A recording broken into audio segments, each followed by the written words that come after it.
Welcome to the Solid Verbal. The Solid Verbal. Come after me! I'm a man! I'm 40! I've heard so many players say, well, I want to be happy. You want to be happy for a day? Eat a steak. It's that woo woo. And now, Dan and Ty. Welcome back to the Solid Verbal, boys and girls. My name is Ty Hildebrand. Joining me, as always, my man. My man, Dan Rubenstein over there in New York City. Sir, how are you? I'm good. It feels like you could warm up for a game show or a talk show. Like you have a good voice when you say my man. Yeah. Like I feel as if you could get the crowd going at The Price is Right. So before Drew Carey comes out. I'm the Drew Carey hype man, is what you're saying. Yeah, you're an opener. Like you could come out before Conan and be like, "Where's everybody from?" That I feel doesn't pay well, but might be your professional calling. Well, I don't know how to follow that up, but welcome to the show, boys and girls. Yeah. I'm Ty. He's Dan. We're the Solid Verbal. You can find us out on Apple or Google or Spotify or TuneIn or Stitcher, anywhere where you can find a podcast. You can listen for free. That's what we do here. We talk college football now twice a week as we gear up for the college football season. Mm-hmm. Today, we are doing a very important show. It is our SEC West preview show, Dan. We've been going through division by division, conference by conference, and talking about all the relevant factoids that may only interest you and I, but nonetheless are somewhat important. And we did, Big Ten East a week ago? Yep. That was a big one. Tonight, we've got a huge one, a lot of interest for sure in the SEC West. Absolutely. It is the best division in the southern part of the United States. That is something I am willing to confidently say and state right That is right objectively now. True, yes. Yeah. I'm excited for this one. I don't have a nickname for the SEC West. Like we've given nicknames to other divisions. The SEC Vest. The SEC Best? Formed. I don't know. The SEC Chest. I'm not there yet, Ty. We need a little skin from Nick Saban before we go SEC Chest. That's true. There is a lot to talk about. This is probably more fun for me to talk about than it has been these past few years, just because I like novelty, Ty. I like treating college football like a TV show, and I enjoy that it's a new season, a couple of stars left, and we're getting in new blood. And hopefully it's like, did you watch Friday Night Lights? Yeah, of course. I'm hoping it's an East Dillon, West Dillon situation. Yeah. Where we have some new stars, we have some new storylines. I am excited for what I think is because, traditionally these past few years, it's been sort of Alabama, LSU, and then Auburn here and there. Auburn, comes along and has a great season, then goes like 6-6. Or you have a year or two of the Mississippi schools jumping up, making a lot of noise. And then obviously after making a lot of noise, you get tight and need a massage, shout out. But there is something very exciting to me about Arkansas rebooting, and we do miss you, Bert. We miss you a whole lot. We do. I still have the sound on the board, by the way. We did a Reddit AMA on reddit.com/r/solidverbal, our subreddit.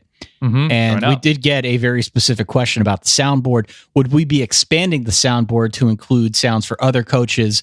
And there was a call out in there for the Brett Bielema sound, which is never going to leave. That's never going to go away just because he's not a coach. Part of our fabric. Right.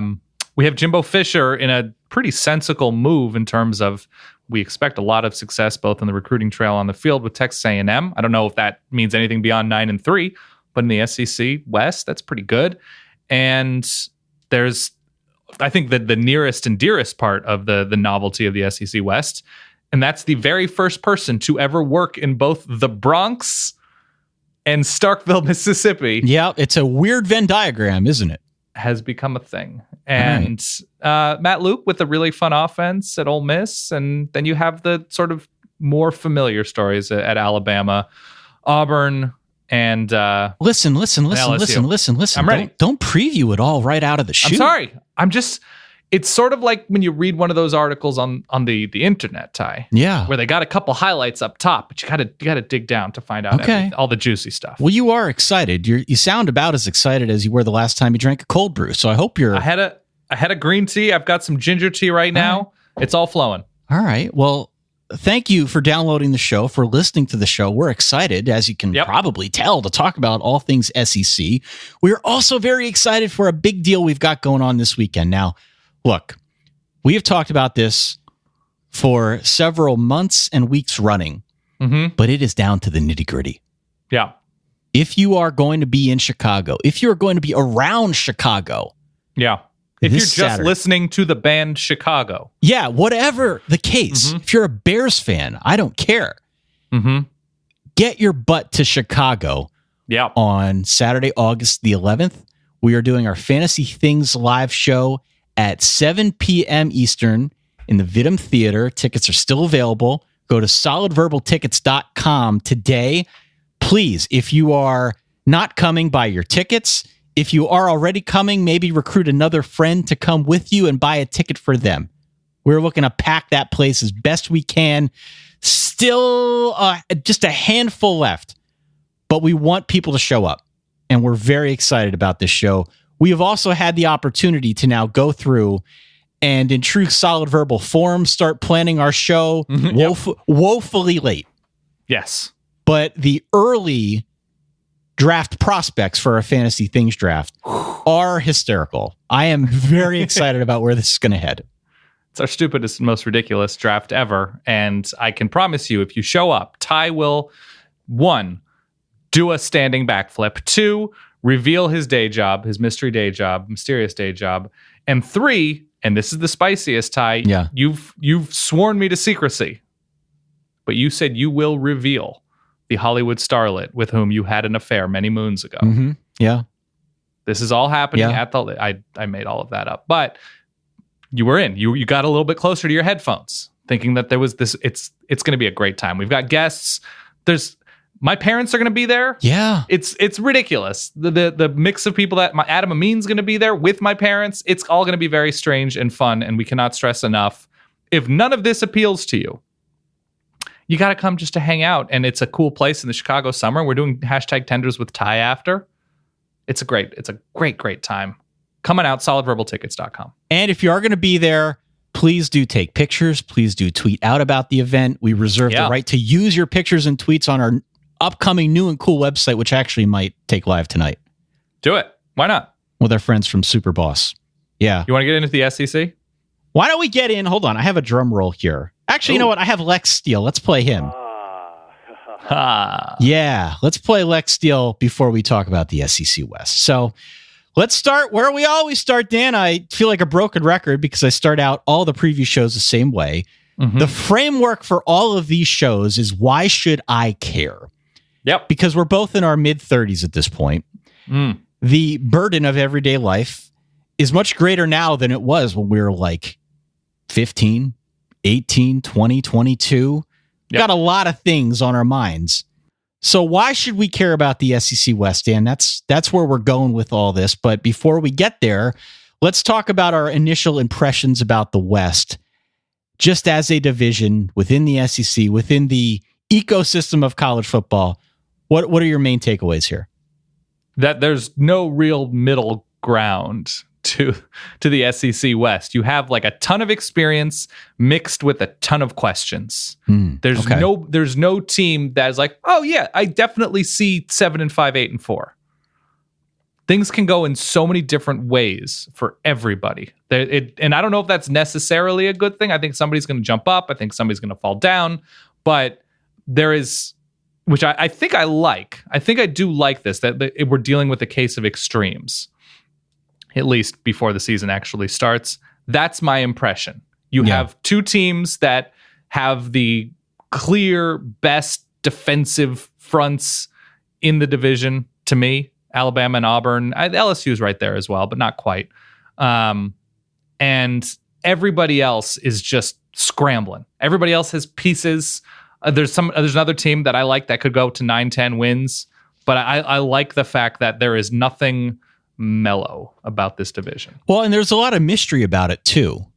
I think we know what we're gonna get from Alabama, right? We don't know all the key contributors. Well, we don't know all the key contributors on defense because they're relatively new on defense, but I think we expect a level of quality from Alabama that we've seen year in and year out. That's one of the constants of the SEC West. But otherwise, new coaches at Mississippi State and Texas A&M and Arkansas.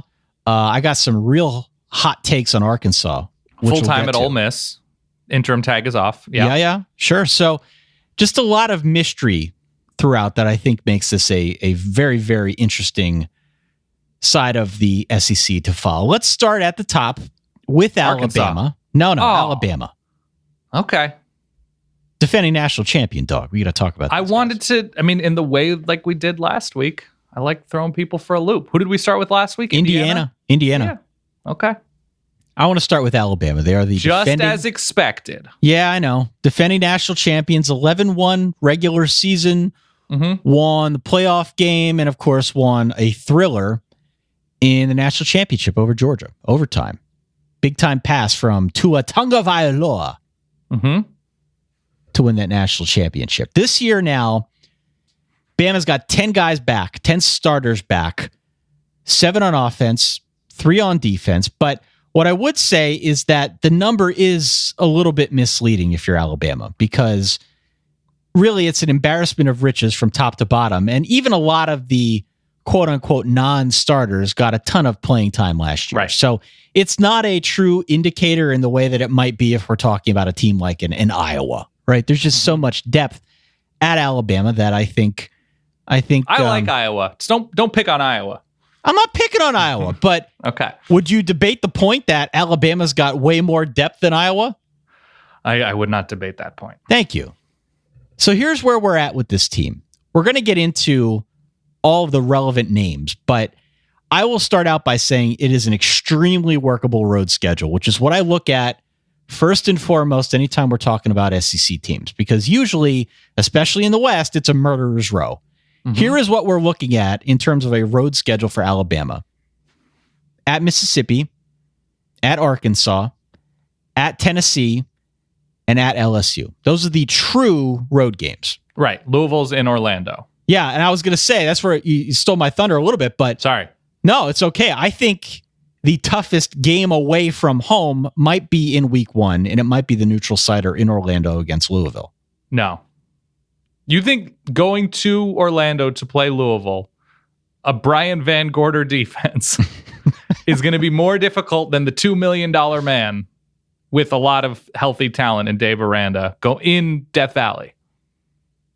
I said might. I was hedging a little bit. I said listen, might. We love Puma Pass. We do. I love me some Puma Pass. But I think LSU's going to be tougher in Death Valley. That's a fair point. So with that being said, I think an extraordinary amount of attention is going to be paid to this quarterback battle. And I have battle in quotes. It's truly an extraordinary situation if you think about it, because Jalen Hurts, not an all-time great passer, but at the same time has just lost, 1 game in 2 years as a starting quarterback for Alabama, which that's really good. It's really, really good, even if he's not a top-level passer. Agree, right. Disagree, concerns, thoughts? No, I don't disagree at all. Jalen Hurts has been excellent, but within the context of Alabama, I don't believe a quarterback goes to Alabama to beat clearly inferior teams and look great doing so. I want to say that a quarterback and on that level, great position players on both sides of the ball go to Alabama to win games in late November, December, and early January. And so that's not the case for, we'll stick with Iowa or Kansas State or Cal, whatever. But within the context of Alabama, it's great to say he's, 9-0 or 18-0 in September and October, but it doesn't, while the SEC, it just means more, it doesn't mean as much in this situation. I would agree. Absolutely.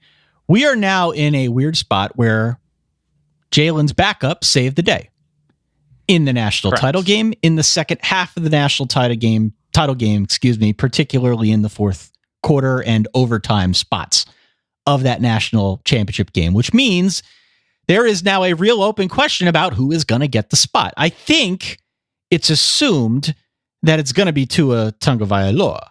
at this point. I like how careful you are, attentive to his last name.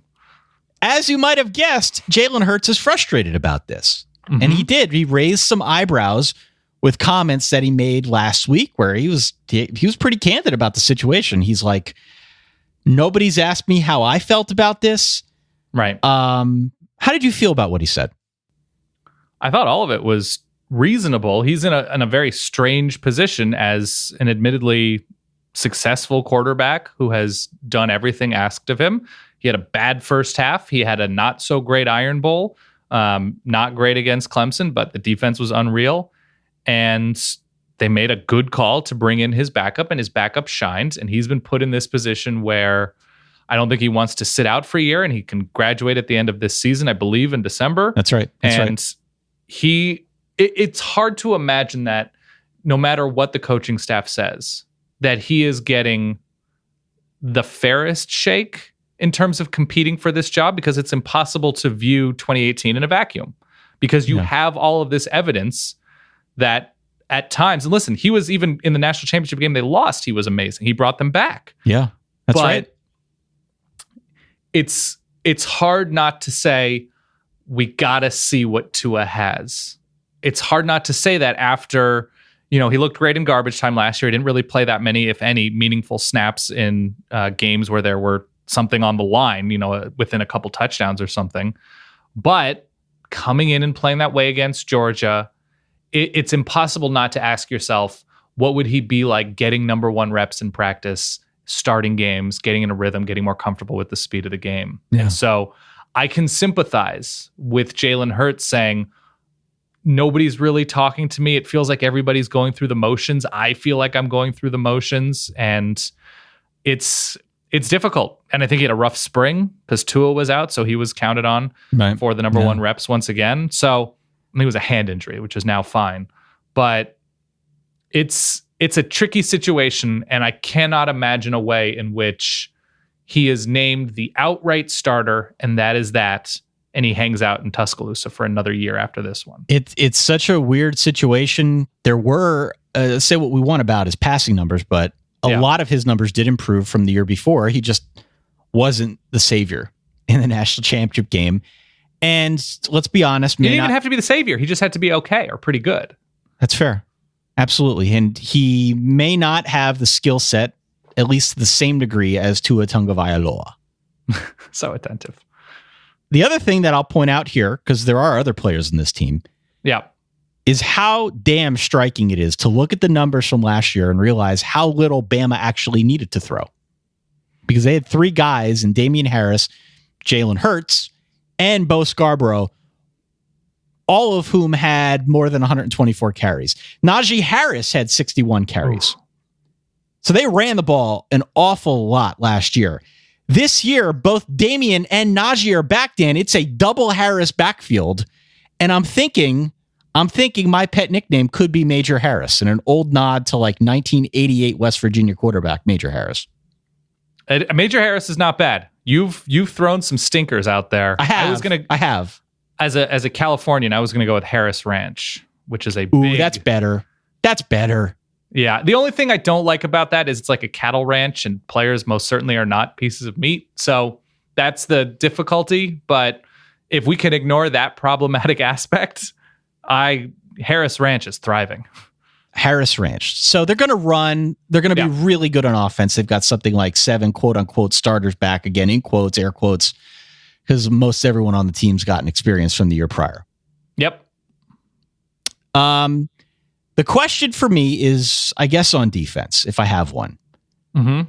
Because really just another embarrassment of riches back there. The younger guys did see action a year ago. So I'm excited to see veterans like Raekwon Davis along the line, but I'm also pumped for younger guys like Dylan Moses at linebacker. Sure. Who is going to be a full-time starter this year, and I think he's going to be a tank. The biggest questions are probably in the secondary. And generally, Nick Saban does a pretty good job shoring up that secondary. Yeah. Well, starting with offense, even starting above offense and defense, at least in terms of structural organization, hierarchy, this is a new-looking coaching staff. Yeah.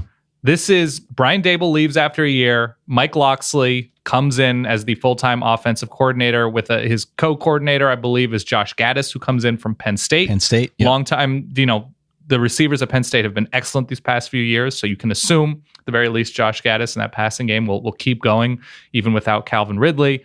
Defensively, Jeremy Pruitt, in obviously a high-profile move, takes the head job at Tennessee, and in slides sort of Tosh Lupoy. Interestingly enough, Tosh Lupoy and Mike Locksley, like 3 years ago, were analysts. Yeah. Tosh Lupoy situation from Cal gets messed up. He leaves. And Mike Locksley, obviously, after not succeeding as a coordinator and head coach, he slides in as an analyst. Now these guys have worked their way up to coordinator. And then a new defensive line coach, maybe the best one in the country, and Craig Kuligowski comes from Miami via Missouri, whatever, Missouri via Miami. And it's a new look up and down this coaching staff. So couple that with, yes, a ton of offensive experience up front. Jonah Williams has started forever now at left tackle. Receiver is somewhat new without Calvin Ridley, but they'll be fine there. Running back is stupid how good it's going to be. And this is weird to say, Damian Harris was really, really good last year and almost feels forgotten because we just sort of assumed he would leave when eligible, but decided to come back. And like, oh yeah, Damian Harris is still there. Najee Harris, I believe, will become somebody that when you see him run, there are certain guys you're like, oh wow, he's excellent. Najee Harris may be somebody you're like, what are you supposed to do? Yeah. He's impossible. So that must be nice. And then, Tua is probably going to start if I had to guess. And his ceiling is incredibly high because of his arm and his awareness. And cojones? I don't know, but sure. Why not? Downfield acumen. Cojones. Yeah. And defensively, I think I disagree with you a little bit, both just on a granular level, not like big picture. There's a lot of holes to fill on this defense. And I like linebacker a lot because they dealt with injuries at the end of last year. So a lot of guys rotated in and have experience. Up front, Deshaun Hand, Deron Payne, these guys contributed for so long. All right. And I don't think in the same way that those guys were established names, Raekwon Davis is, that there are other guys in that way ready to step in and immediately. They will by week 4 or something like that. But I think early on, you might see some growing pains. They're going to kill everybody, but growing pains. Linebacker's great, as we agree. Defensive back, we agree again. It's at a point where there isn't that one or two names. You're like, yes, they have to replace a lot, but they still have Minka. They still have Marlon. Yeah, there's not a Minka back there this year. Right. So they'll be fine. They've recruited crazy well. Patrick Surtain Jr., best corner in the country, steps in and should get into a rotation of some kind just because they're going to be beating teams 35-3. Also, maybe the national champion of making you and I feel old, knowing that he's a junior. Well, we've got some other, there are other candidates right now. I think Auburn's receivers coach is Cody Burns. Oh, no. Which, oof. Okay. But I am not terribly worried about Alabama in a shocking turn of events. I do think the most difficult game will be the Iron Bowl because of how much talented beef Auburn has on both sides of the ball, and may have the best quarterback in the conference, and Jarrett Stidham going to Death Valley, but it's after a bye. They both have a bye the week before. That's going to be tricky. But in terms of unexpected trip ups, so Auburn, it would be an expected one. LSU less expected. Mississippi State to me is probably the trickiest one just because of they've recruited pretty well. They gave them all they could handle last year, and it's a week after that LSU game. All right. So there's something unexpected about and wild cardy about Joe Moorhead and Starkville. Give me a final win total here. I say 12-0. Going out on a limb, I say 12-0. We got to move on. We got to talk about all these other teams too. I know. Okay, I'm going to say 10-2. Wow. Yeah. It's a hot take right there. Take-a-roo. All right. Let's go. You mentioned the Iron Bowl. Now that we've given Alabama their fair shake, they were the national champion a year ago. Don't defend it. I'm not defending it. We're good. I am defending it. Sure, I'm owning it. Whatever. Yeah. Auburn. Yeah. Auburn went 9-3 a year ago. I am torn on Auburn this year because there are more things about this team that I like than dislike, but the things that I dislike are really pretty big things. Do you feel the same? Yeah, there's nothing that worries me to a crazy degree. I'm not as torn as you are, Ty. I thought I saw a man brought to life. Yeah. He was warm. He came around like he was dignified, Ty. Sure. Little Natalie Imbruglia up in here, sure. I feel good about Auburn because the defense is 7 guys back and they're loaded, especially along the line. Kevin Steele's going to have them all tuned up. This will probably be one of the better defenses in the country.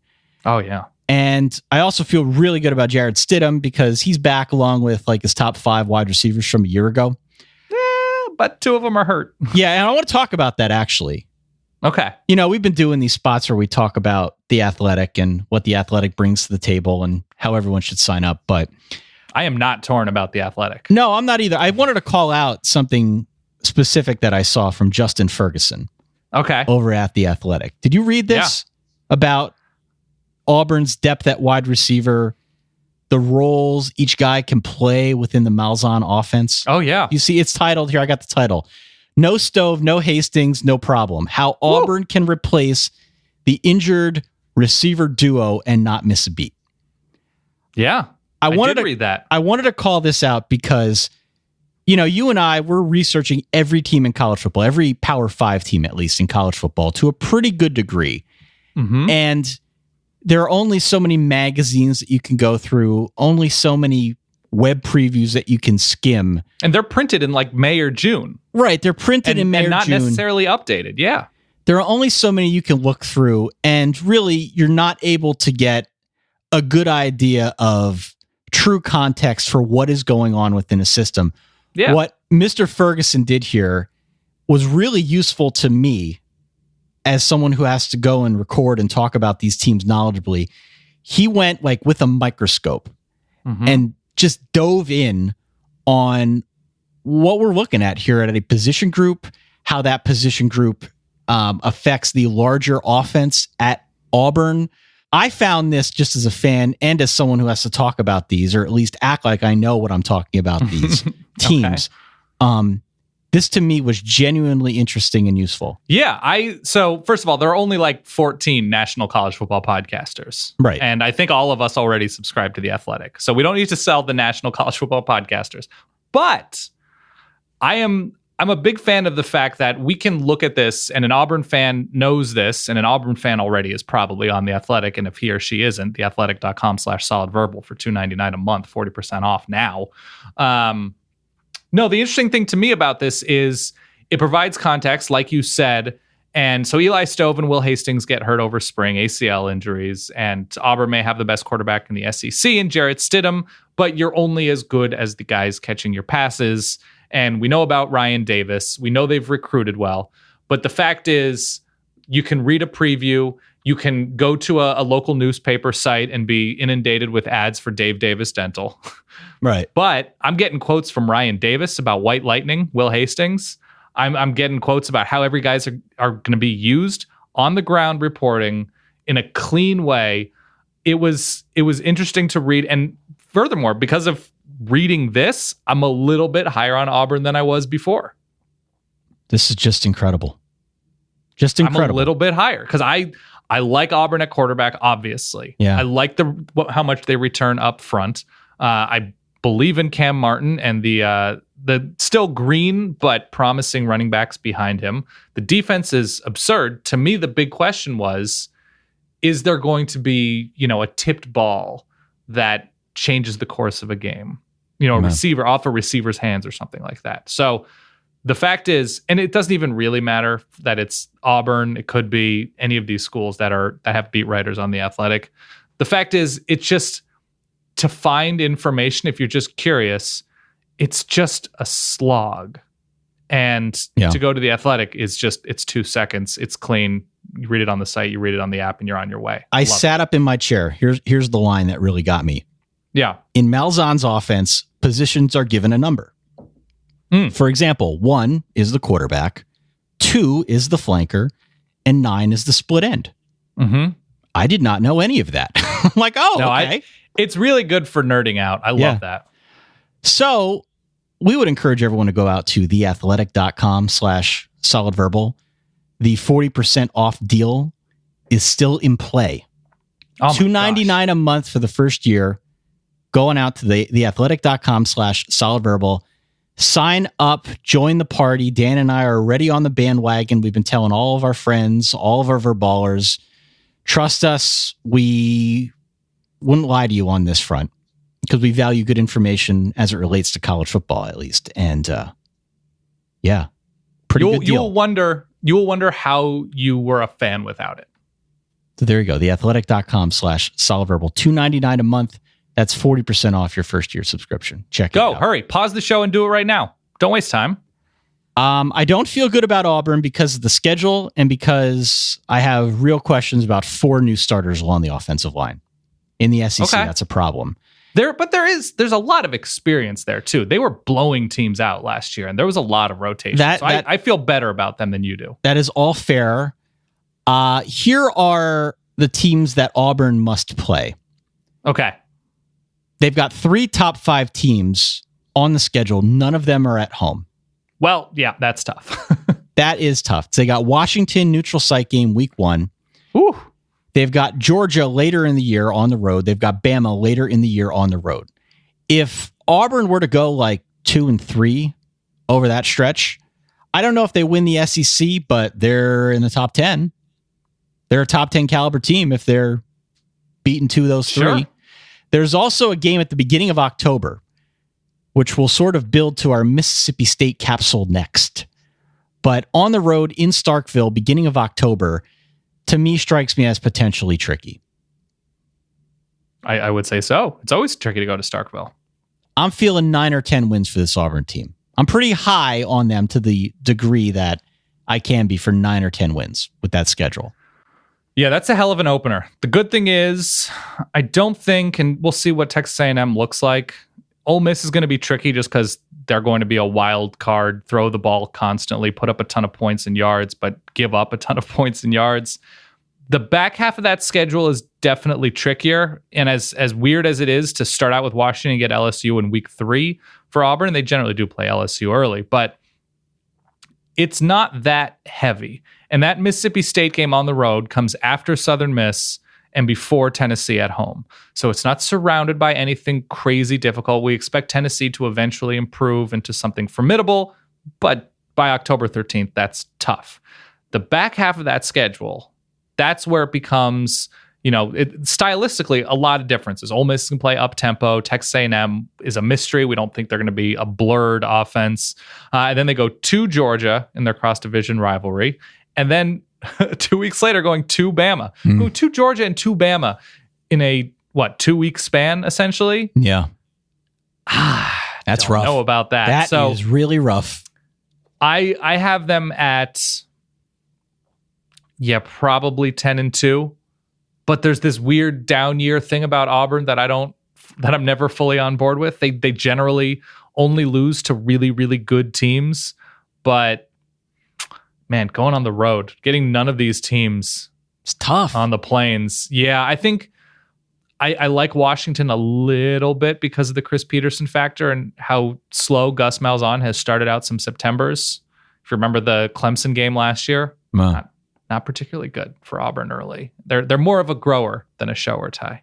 Okay. So I'm going to say 10-2. All right. That's still pretty damn good. It's excellent. Okay. Well, let's go to Mississippi State then. Mississippi State went 8-4. Their coach left. Dan Mullen left to go over to Florida.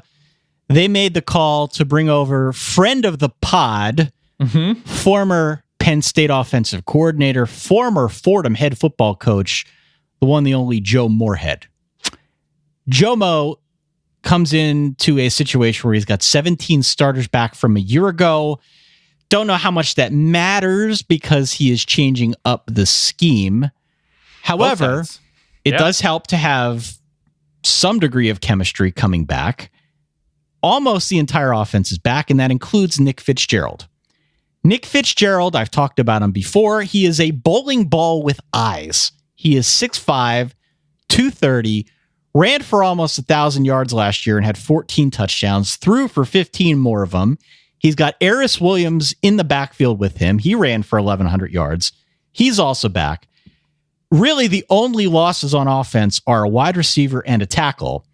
Mm-hmm. And I feel pretty good about that, knowing what I know about Joe Moorhead, Dan.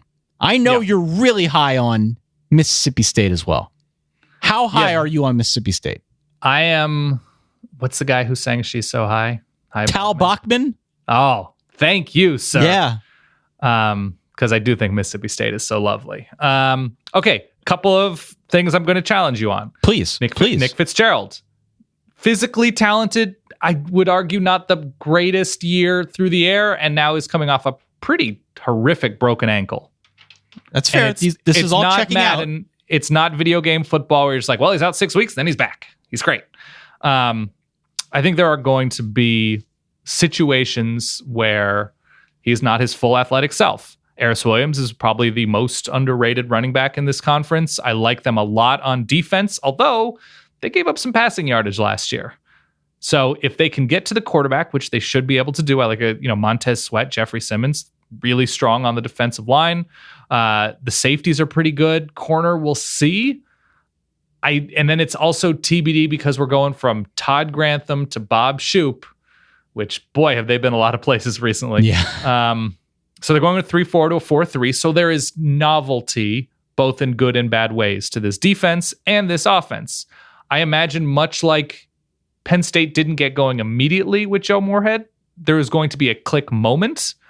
I hope it's, the first play of the first game, but it takes some time. Communication, rhythm, familiarity. They do start out with, Stephen F. Austin. It's a little bit tricky. They go to Kansas State. There could be some silencing. It's going to be a tricky game. I think they're better than Kansas State, but Kansas State's a ranked team. The schedule is such. That week 2 game is quietly going to be a lot of fun at K-State. Hopefully. Yeah. The schedule is such, though, that in terms of look ahead, letdowns, and sandwiches, they have one. Why do you care about Mississippi State? Dan Mullen's coming back. Dan Mullen's coming back early on. They have LSU a week after LSU has Georgia. And that's a week before the Bama bye. And then they are at Bama a week after, like we mentioned, LSU Bama. So timing's pretty good for Mississippi State. I think they can get in that 9-win zone. Oh, I'm with you. I'm pretty sold. Now, do we see Tennessee Bob Shoop or do we see Penn State Bob Shoop? Well, TBD. Question TBD. Worth asking. Here's all I'm going to say, all right? Yeah. Don't underestimate what Joe Moorhead can do with a somewhat mobile quarterback. I understand he's off injury. I understand he's a different quarterback than Trace McSorley. But after about a month, this thing is going to come together. It's going to congeal in a hurry. Give me your click game. What's that? Kentucky? What is your click game? Probably Kentucky, yeah. Before Florida, before Auburn, which would be interesting for the Florida and Auburn games. But just go back and listen to the interview that Dan did with Joe Moorhead earlier this year. Mm-hmm. Schematically, the dude is brilliant. And he's going to find a way, thank you, to scheme around whatever deficiencies he has. There will be a click game. For Penn State, it was later in the year, and it was against Minnesota in his first year there. But there will be a click game where this all suddenly comes together, and Mississippi State feels a little bit more terrifying. Okay. So I'm with you. 9 wins is doable. Here is the question, though. Or not really a question, but here is the foreshadowing. Here is the ominous element of the show. We have Auburn winning 9 or 10. We have Alabama winning 10 to 12. Right. And now we have Mississippi State, 9-ish. Yeah. It's got to come from somewhere. Yeah. Okay. I'm just, keeping you in the right mind frame. Math has never been our specialty. That's why we're podcasting, that's true. Dan. We are not mathematics people. All right. We're just talkers. We are blabbers. Where do you want to go next? Let's stay in the state. Let's talk Ole Miss. All right. Talk to me about Ole Miss. All right. I like Jordan Ta'amu. believe it's Jordan. Is it Ta'amu or Tamu? Tamu. I have watched Hawaiian broadcasts of his exploits at Ole Miss, like local Hawaii, and they all say Ta'amu. Ta'amu. Yeah. So I'm going with that. Ta'amu. He can be very good. Very, very good. He has a nice arm. He plays with confidence. There are moments where you're like, oh, I get why he was a JC backup. Yep, totally. Makes sense. There are those moments. Yep. Ole Miss has probably the best receiver in the country in A.J. Brown. Yep.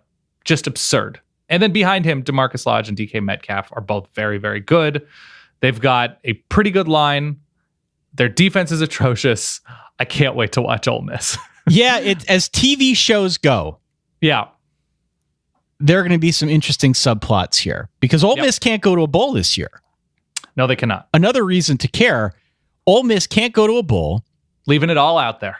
And Matt Luke has to be of the mindset that he's constantly coaching for his job. I know that they removed the interim tag, but there is a chance that he's just like a bridge coach to make it through this rough patch, and then they're going to go elsewhere. So he's got something to prove. He's an Ole Miss guy.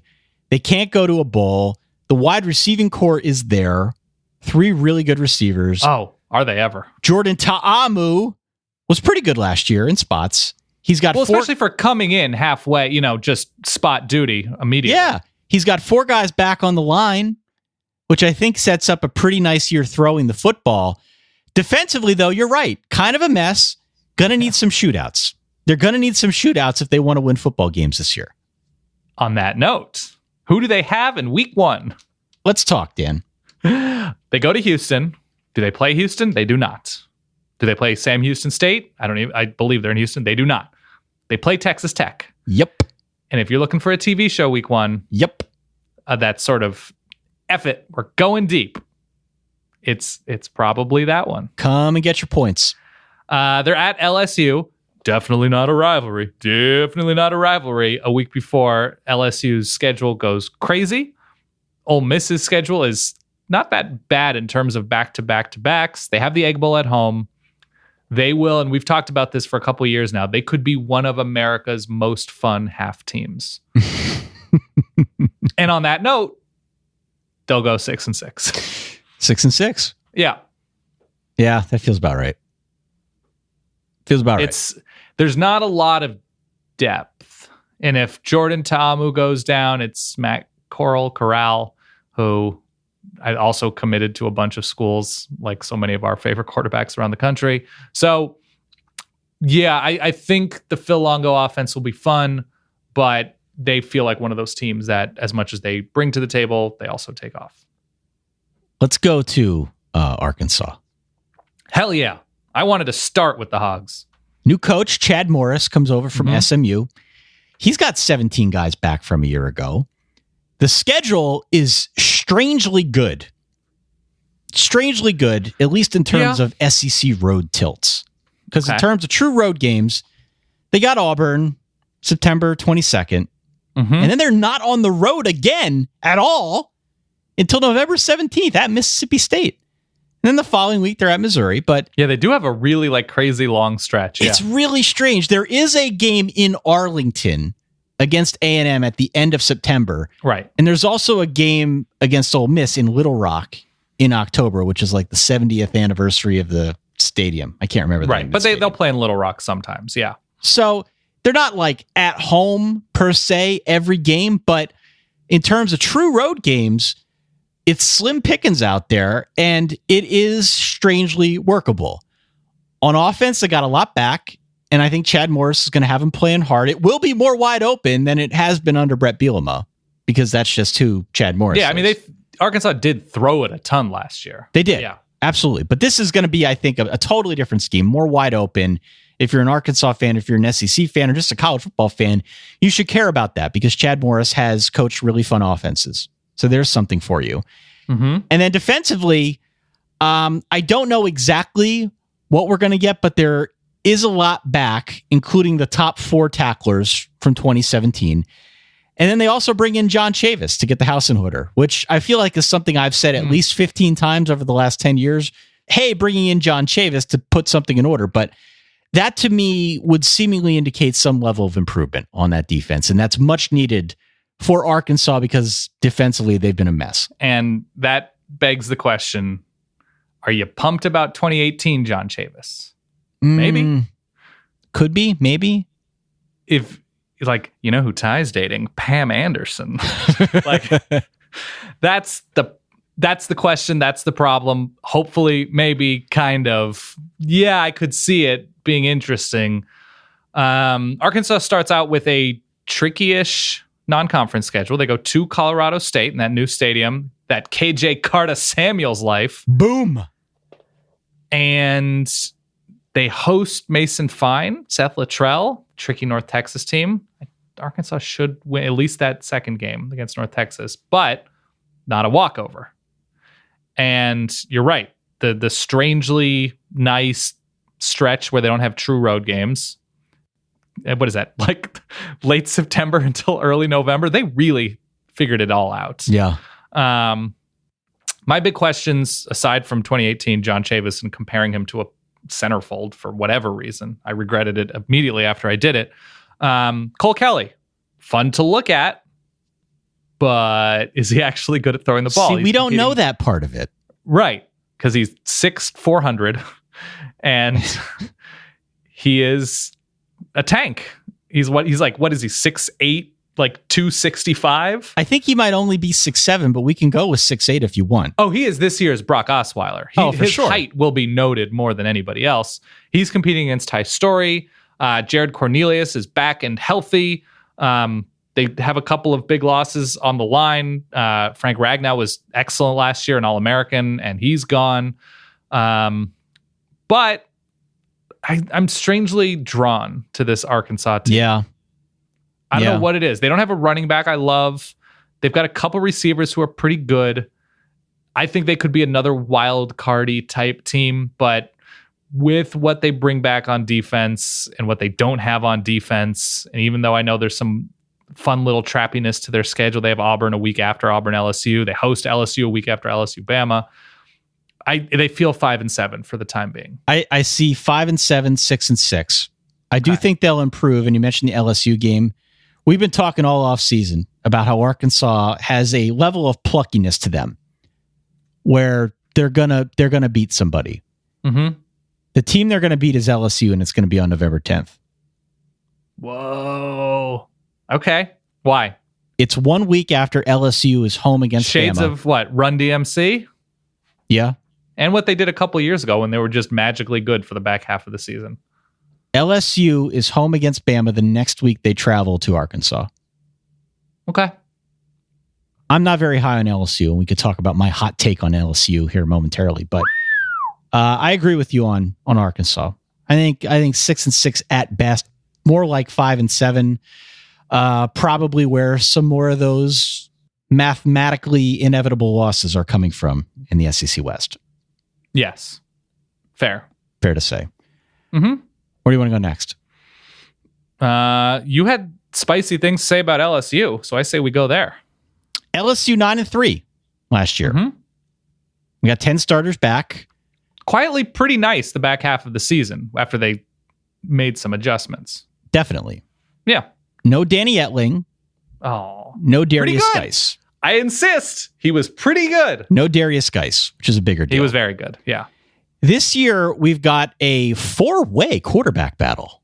Yeah, 4-way. Menage a quad? I don't know what. Quad. Cot? I don't know. How do you say four in French? Look that up. Okay. I think it's un, deux, trois, quatre, cinq. Yeah. All right. Sorry. Got derailed with my French. We've got Joe Burrow versus Miles Brennan versus Justin McMillan versus Luel Narcisse. Mm-hmm. Good name. That's 4. The smart money seems to be on Joe Burrow, even though he opened practice with the 4th team this past weekend. Mm-hmm. Orgeron's pretty high on him. Here's the quote. We'll find out what Joe can do. He's very smart. We talked to his coaches. They loved him. He was Mr. Ohio football. Same. He's 6'3", 220. He loves football. Mm-hmm. Thanks, Ed. I have questions about that. So I'll refer back to a question we got on our subreddit. Mm-hmm. because apparently word has leaked out that I'm not very high on LSU, and there are other people out there. I'm not the only one. But the question from Aver Baller was, well, why are you down on LSU? Joe Burrow should be good. Should be why? At least as good at... Well, that's my question. Yeah. Where is the empirical evidence that we have that Joe Burrow is going to be any better than Danny Etling? Yeah. So, Danny Etling led them to 9-3 last year. That's great. I must insist that Danny Etling was pretty good. If you say so, sure. Okay.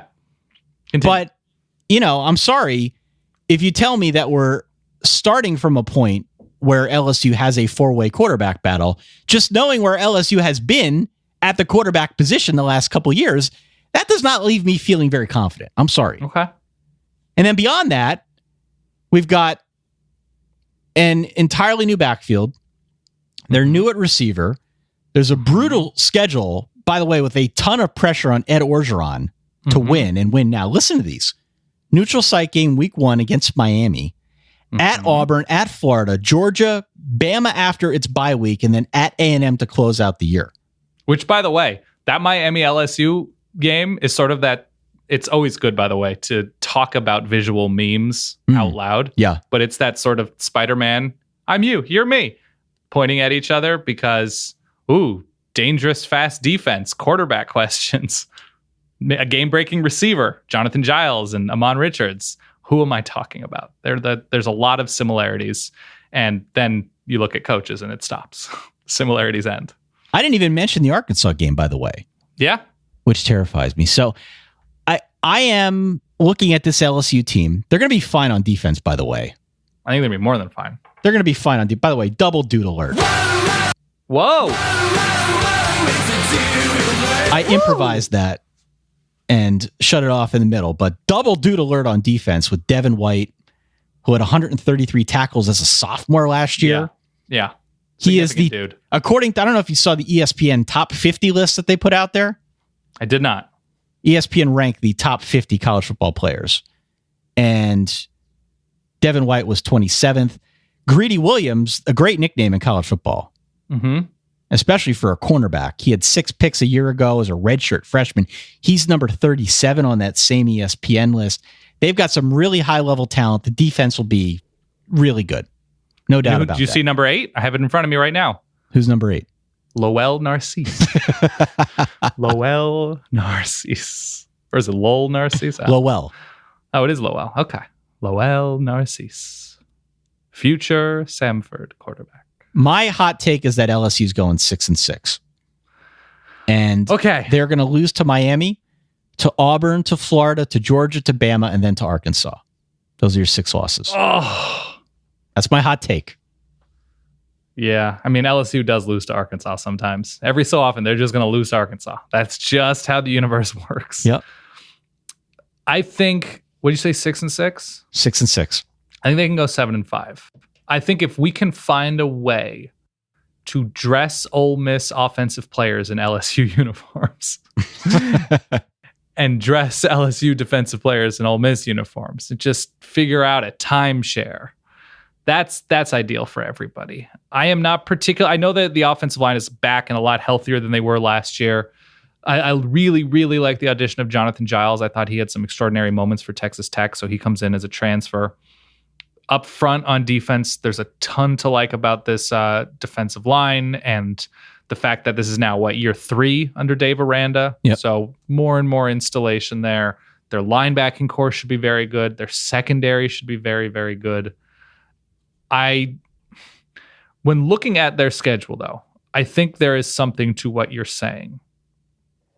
We have no idea what Joe Burrow is going to look like throwing into the Miami defense away from Baton Rouge, into the Auburn defense, into the Florida defense in the swamp, into the Georgia defense, into the Bama defense.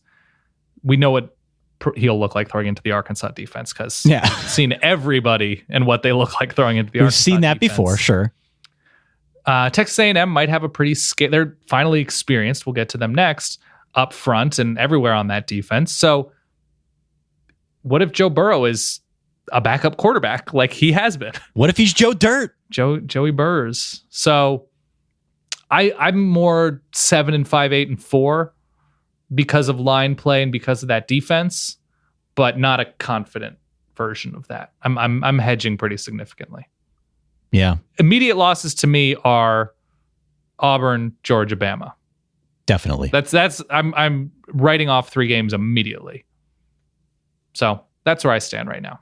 But there's a lot to like on that defense. There's a whole bunch. You double-duded it for a reason. Yeah. They're very good on defense. They have some really elite caliber players on defense. And that's always fun to watch. That will keep them in games. That will definitely, most assuredly, make my 6-6 prediction look silly at some point when they go 9-3. Okay. And I reminded myself by saying dude, but not actually issuing a dude alert. Najee Harris from Alabama. I mean, I fawned over him already. Yeah, let's play it. It's very boring. And so then I will double it up with, because you double duded, and I can't live a life in which you're out duding me, Ty. Yeah, okay. So I'm going to say Derek Brown up front for Auburn. Very good. Dude. That is a dude. All right. So there we sort of disagree, but the sensibility is pretty similar on LSU. All right. Let's go to Texas A&M then. Texas A&M, 7-5 a year ago, and now they've got Jimbo Fisher, who comes over from Florida State, gets a monster contract, 10-year contract.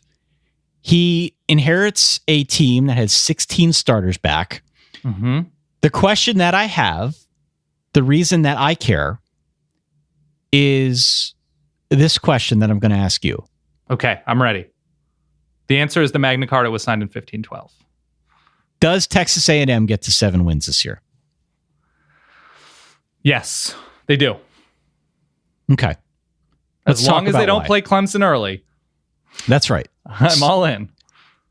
I think you have to like the state of the trenches at A&M, especially on offense. 4 offensive linemen back. I thought I saw a quote or an article written somewhere that Jimbo Fisher feels pretty good about the state of both of his lines.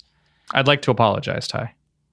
The Magna Carta was signed in 1215, not 1512, and now I feel like an idiot. Close enough. Okay, continue. The defense is going to get better because Mike Elko has a track record for quick turnaround jobs. He did a good job at Wake, really good Bowling job Green. at Notre Dame, Bowling Green, sure. Now he inherits a defense that is 8 guys back. That gives him a really good starting point. So they're going to be better on defense too. Those are 2 really good reasons to feel good, to care about what Jimbo Fisher can do at A&M. Pam Anderson out as Texas A&M defensive coordinator. That is right. Okay. I do worry about the talent on offense, though. Okay.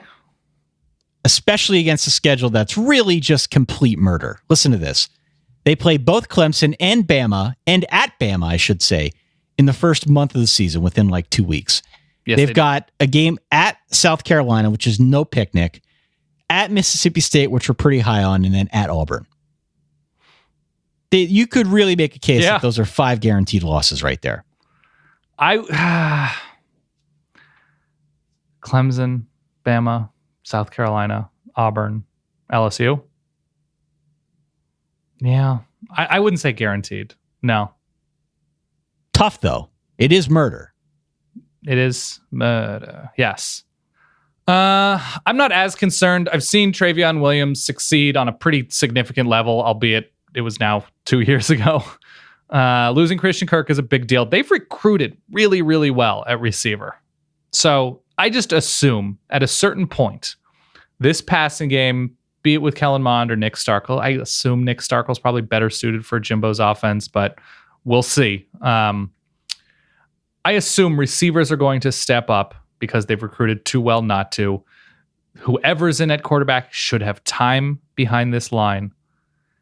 I'm not a big believer in them early. That Clemson game feels like a write-off, but it's at Kyle Field, right? Yep. It's a difficult place to play. This is an experienced defense. They got a couple, at least 2 or 3, defensive linemen back. And I'm not ready to give up on Daylon Mack. I'm just not. All right. I think their secondary is pretty good. I like their linebackers. There's a ton of experience there. And to your point, Mike Elko's coaching them. I expect this team to be more solid than they've been these past couple years. I would agree with that. I think it always felt like we were discussing Texas A&M like, man, they're all freshmen out there. Yeah. And now they're all juniors and seniors. They were always very combustible too. Yeah. They're and Mr. 6-0. I don't know if it was the way that Kevin Sumlin ran the team, or perhaps we're a bit shaded in our opinions after the Johnny Manziel era, which was certainly a little bit controversial, but there always felt like there was a combustible nature to what was being built in College Station.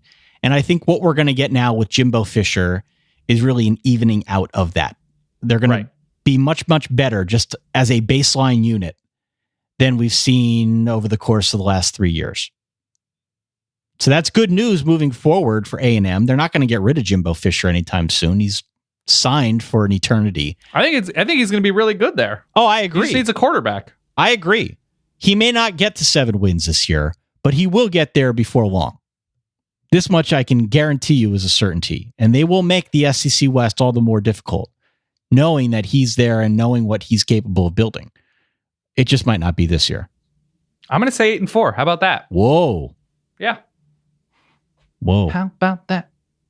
Listen, there's something to me about having what should be a pretty good defense, a tough place to play, a home field advantage, really good recruiting these past few years. Okay.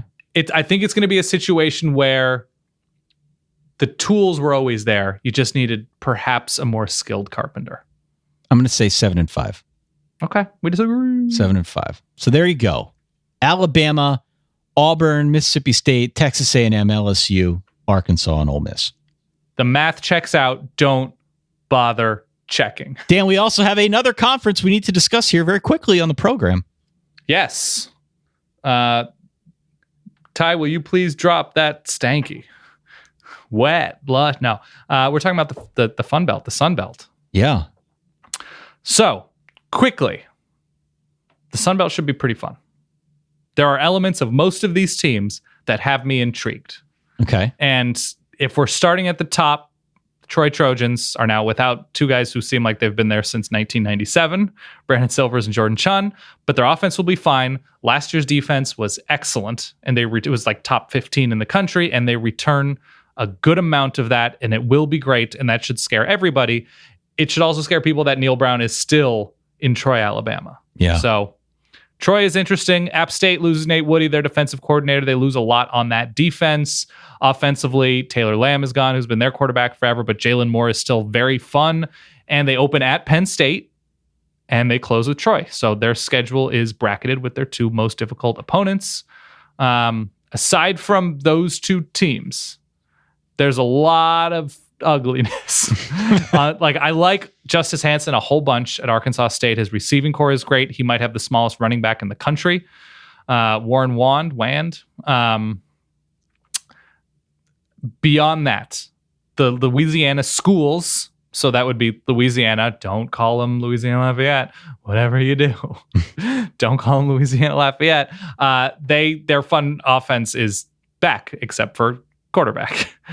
Billy Napier's a new quarterback. Herm Edwards really thought he had him as offensive coordinator, and then he left as soon as he could for the job in Lafayette, Louisiana. ULM, Caleb Evans was pretty good. Marcus Green, super fun. The Louisiana schools have garbage defenses, just utter piles of trash, which that game should be so fun, Ty.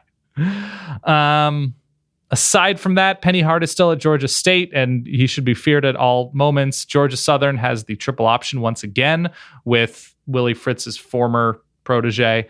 So that's something. And hey, Joe Mowgli is back at Coastal Carolina, sitting out last year with a health issue. He's back, and he's, of course, if you remember the weird situation where he was the Nebraska special coaching assistant because he created TD Bank and is now a head coach. And so hopefully, must be nice, Ty.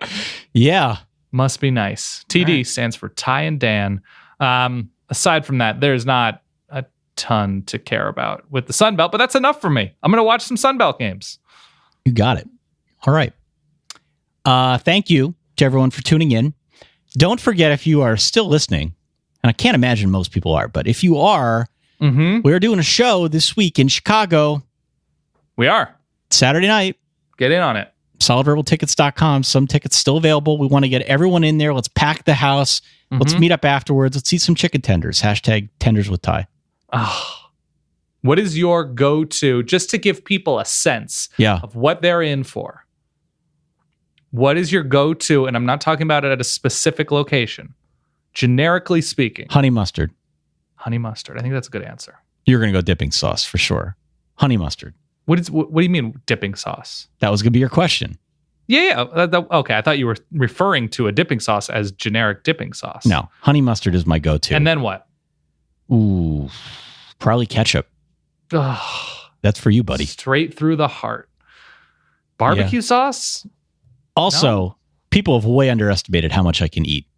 When I really want to, I have a hollow leg, Dan. So you're going to go, somebody's got to get you some tendos.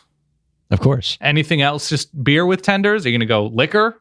I'm not going liquor. No. Okay. Probably go beer. Okay. Got to hydrate. And tendos. Yeah. Come on out. We're going to the Standard Bar in Wicker Park afterwards. Come on out.